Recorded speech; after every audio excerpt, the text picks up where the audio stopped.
Hi, good morning, good afternoon, good evening, everyone. For those who don't know me, I'm Yewande Faloyin. I'm an ex McKinsey consultant and Morgan Stanley VP turned certified executive leadership coach. And today's episode, today's live, I'm going to be talking about decision making and specifically how you can improve your decision making, particularly for those really tough decisions. And we're going to go straight into this, okay? So, first question I want to ask you: who's making your decisions for you? All right.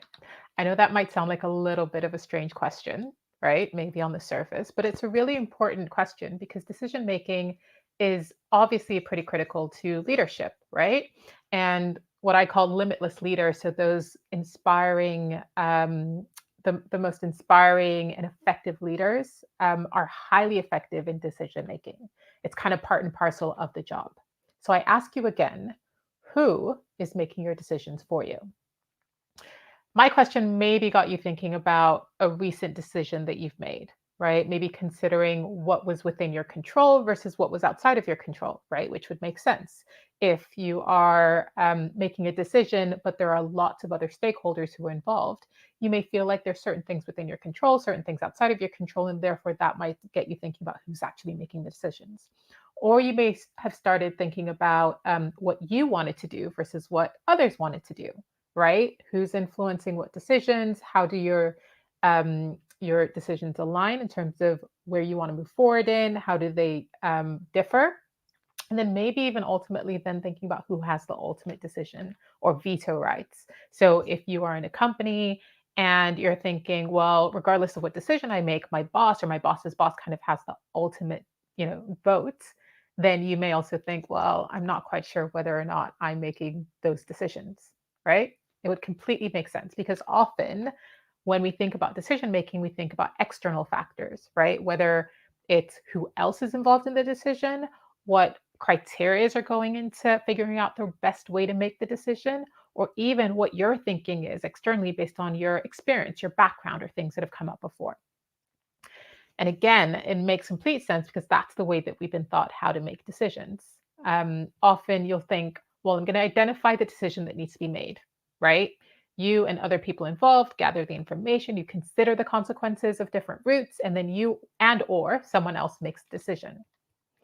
But probably not surprising if you are used to my shows, that's not quite what I actually meant. So I'm going to change the question a little bit. Who within yourself is making your decisions for you? I know my questions are getting a lot stranger, but just stay with me for a little bit. Let's break it down. When it comes to decision making, there are often three main internal methods of making a decision: logically, emotionally, or intuitively. And we often don't think about this, but you are likely doing what most people do, which is over relying on one of those factors, which is your default, right? To make the decision for you. It's not a right or wrong thing, but it just means that there are a number of ways we can make decisions, and we're often not aware of how we are actually defaulting our decisions. However, doing this often significantly limits your potential as a decision maker. So imagine that you had, let's imagine you're in a meeting room, right? And you have a team of three top advisors with unique perspectives. If you're the CEO, then maybe it's like your CFO, your COO, and your CMO. If you are in a different role, it may just be people who report into you.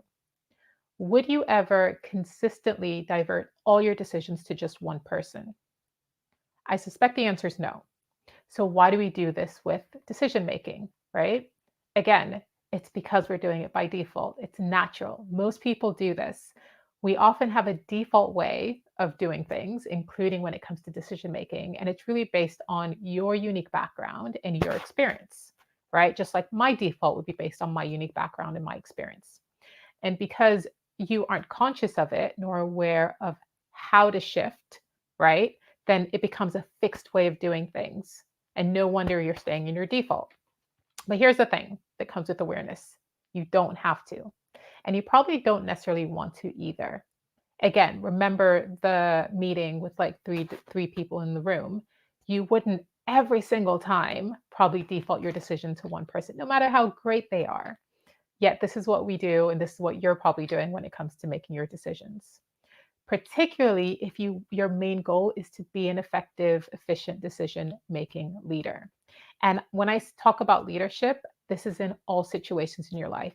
Yes, of course, when it comes to business and professional and the stuff that you do at work, but also personally, right? If you're thinking about whether you want to move or what to do over the weekend or whether or not a critical family decision should go one way or the other, we all have our defaults. But to be an effective leader, an effective decision maker, being aware of these three different methods is super important.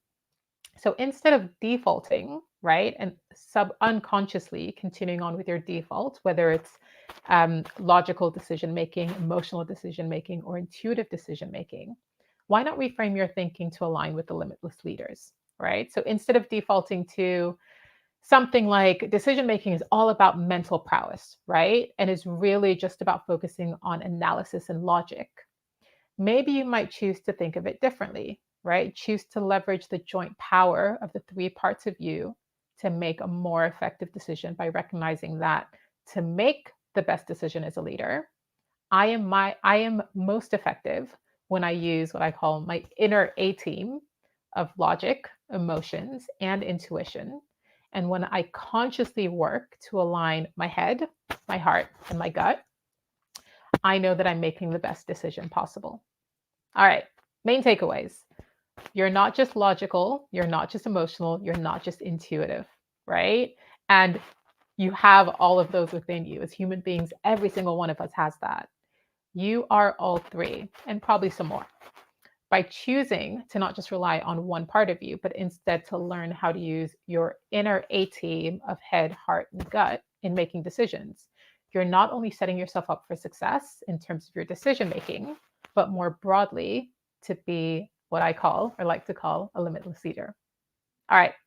As always, thank you so much for being with me this week. If you are ready to leap into limitless leadership territory, but you know that your decision making may be holding you back and maybe that default way of thinking, and you're not quite sure how to get there, shoot me a DM. I always like to share, and I've got loads of stuff on this. So shoot me a DM with the word decisions to learn more.